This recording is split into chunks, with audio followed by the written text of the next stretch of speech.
Hello YouTube, this is Morgan, Airspeed Prime here with my next Attack on Titan episode review. This one's going to be for Season 3, Episode 5, which is called Reply. And this was a really good episode, very eventful. This is probably where it seems to me at least really clear that, okay, this is where they've super accelerated the plot. That, like, I didn't expect them to just more or less achieve, like, most of the victory, at least in terms of, like, tearing down the whole fake king council regime, and more or less having the good military in charge again. There's still the whole matter of, like, they want Historia to be the new queen and they still have to get her back, but most of the hard work seems like it was done. I was expecting this to take like double the amount of time, but the way it was done made, I think, complete sense. I thought it was a very clever plan, how it was executed and how, you know, it just shows, I suppose, the arrogance of the council that was in charge, that they, you know, just had their power. They didn't expect anyone would ever try to kind of go against them. And the simple thing of a fake Titan attack after after Erwin had just kind of explained to them that, look, this is my take on what would happen if the wall was breached. And he points out to them very clearly that, you know, what will end up happening is that the people will probably be the first ones to break through into the inner walls and create a war here, that you could be looking at Titans but also humans coming after you if the wall was breached. And so the second the report comes in that, oh, the Colossal Titan and the Armored Titan have burst through the wall, all the other people are like, okay, get the evacuees, they're the focus, we have to save everyone. And the council stands up and just is like, no, close the walls, don't let anyone in. And everyone points out the obvious thing of what they're doing here. You are sacrificing humanity to save yourselves. And then the reveal comes out that this was all part of Pixis's plan, Erwin's plan. Zachary comes in.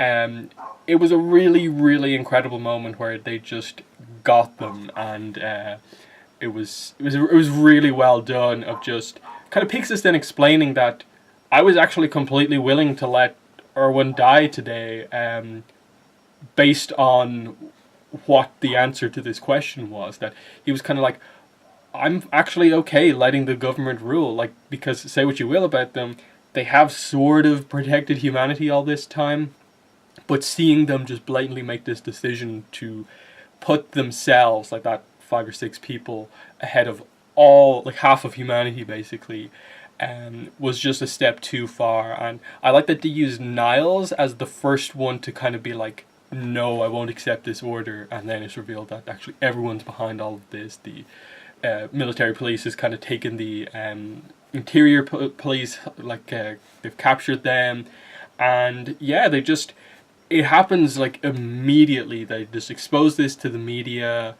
and it's just this thing of like, okay, everyone else is in power. Like, currently there is no ruler as such. I suppose humanity is sort of being led by just the overall leaders of the military until they can install Historia as queen. But just, I suppose, big moment, and I like that they sort of had a moment afterwards to sort of have Erwin and Zachary, to a degree, question that, like, you know, we did this because we felt we had to.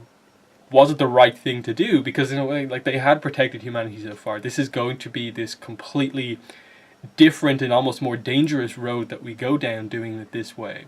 Because I suppose the idea is that at some point they're going to have to make the decision to try and reclaim the Wall Maria, because I suppose the point still stands that, you know, humanity is kind of crammed inside the first 2 kind of layers of the wall. You know, there is a sense of needing to let humanity kind of spread out and, you know, still fight the Titans. So that's kind of coming back into play. And whereas I suppose before the whole idea was that they were more or less willing to accept, you know, this sort of control within the walls, now they want to kind of do, I suppose, a more aggressive strategy. But we'll see how they exactly go about doing that. You know, Erwin talks about having this dream. And we get another little flashback to his father.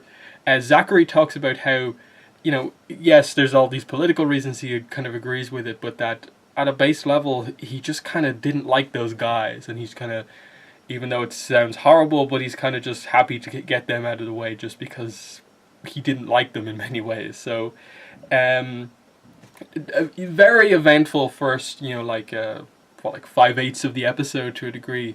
Then immediately, like, the Scouting Legion is informed that, like, they're not criminals anymore, that the coup d'etat worked, and yeah, we basically just immediately, Hanji comes back because they have access to all of this extra data now. She has this book that reveals, like, some of Rod Rice's history, and this was interesting in that, like, I assume there'll be some extra reveals on this, and that they talk about, like, bandits killing the family during some sort of a, like, ritual type thing, and Hanji sort of suggesting that, like, yeah, the damage kind of couldn't be caused by bandits, because, like, the chapel was, like, destroyed. Clearly, like, the work of a Titan, so there's some sort of a Titan ritual type thing going on here, or something like that, and this is where we're beginning to get a lot more of the mechanics of how, like, the Titan shifting works, the special powers are transferred, and it's all beginning to sort of come out. Like, they mentioned the idea of, like, his bloodline must be powerful in some way, and that's why after his family was killed, he went to search out Historia, who he had previously, like, had kind of sent away. So, very, very interesting to see how they reveal that, and then the whole idea that, like, he built a kind of bigger chapel over the remains of the old one, and they're obviously suggesting that something secret is going on in this chapel, and more than likely under the chapel, because we cut to Eren all, like, chained up on this kind of altar in the middle of this kind of glowing crystal cave as, like, Historia comes in, as, like, Armin primarily is kind of thinking about the mechanics of all of this, of, like, okay, someone is going to eat Eren to gain his Titan powers that he has. And so he's thinking about the idea of, like, okay, so a Titan shifter gains a specific power by eating someone, so how did Eren get the power? Like, this is something that, like, the show hasn't really brought up to now, of, like, all of a sudden this is like, wait, this means Eren killed someone to get this power at some point, and when could this have actually happened? And all of a sudden you're thinking back to some of the mysteries from, like, the first season of, like, what was the big thing in the very early episodes? The whole Grisha Jaeger suddenly appearing, and, like, in this little sequence with Eren with, like, a needle injecting Eren or something like that, and it's kind of like, and especially with the preview mentioning, like, Grisha as well, it's like, did Eren eat his father? It's kind of like the sort of speculation here, and I like how they kind of, just with that kind of like, Armin thinking about that, asked the entire audience to kind of put together what exactly is going on here. So that's really cool. It also, like, to a degree means that the other Titans who have special powers, like the Armored Titan, the Colossal Titan, they must have also, like, Berthold and Reiner must have also eaten someone to get those powers. But I suppose we're getting to the point now where they're probably going to, at some point in the season, properly explain to us like, how many special powers there are and the significance of them. The only thing left, I suppose, would be, like, if this is the case, it's this cycle of, like, eating to gain the powers, so where did the power come from in the first place? And we're still kind of thinking about the origin of Titans in all of this, which is really cool, because I think that's the lore, the world building behind, like, the Titans and humanity and now the powers, is far and away, I think, the most interesting part of the show. But I'll give this episode praise for managing to make the politics of what's going on here actually really, really interesting. That's one thing I think the anime has done a really good job at, is, like, going from not knowing a lot about the politics in the previous seasons to actually, like, okay, I actually get what's going on here. I'm beginning to get a handle on the different factions of the military, who's aligned with who, and kind of where we're going now. So definitely still really enjoying the season.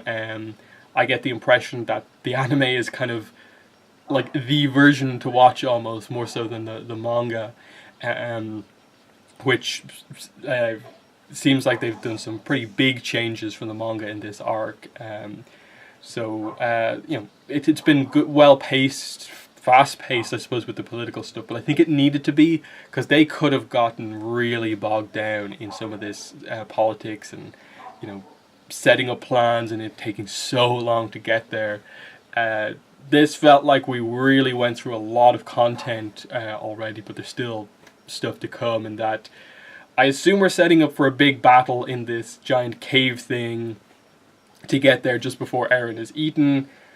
Will we see Titans at play here, or will it just be more humans versus humans and so on? I'm not entirely sure. I assume at some point they're going to give Eren a hero moment and that he's going to either Titan shift or get to fight just on his own.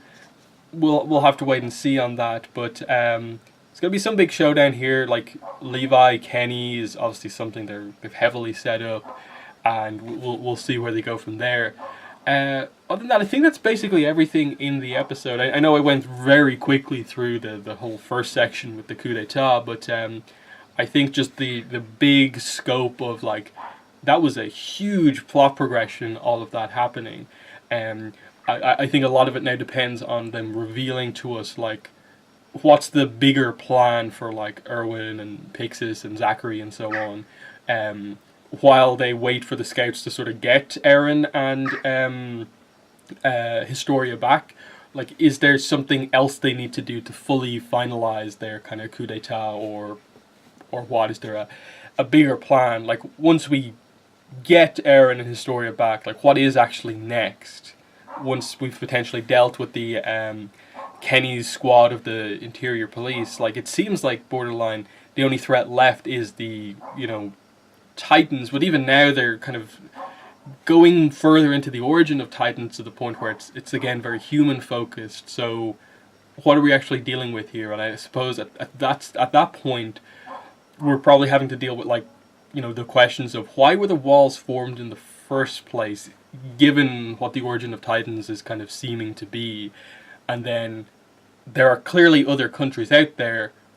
What's going on? Is this just this super isolated place and the rest of the world is just going on perfectly fine? And those are the big reveals that I suppose are, like, long term where we're getting to, but they could almost incorporate in at any point. But that's just a little bit of a speculation about the future of the show. But next episode looks like it's going to be a really eventful one.